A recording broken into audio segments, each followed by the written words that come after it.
In this video, we'll show you how to replace your charcoal filter in just a few quick and easy steps.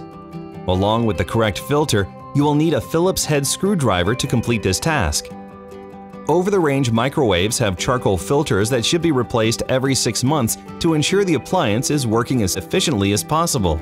To replace the charcoal filter on a microwave where the grill is located behind the door, first, disconnect the power by turning off the circuit breaker or unplugging the appliance.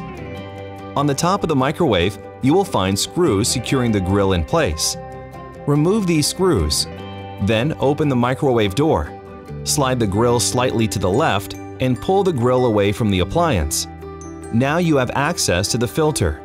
Simply remove the old filter and replace with the new filter. Note that some filters may fit loosely in the filter compartment. That is normal and will not affect the performance of your appliance. Now replace the grill. Replace the screws. Restore power to the microwave. And you have successfully completed installation.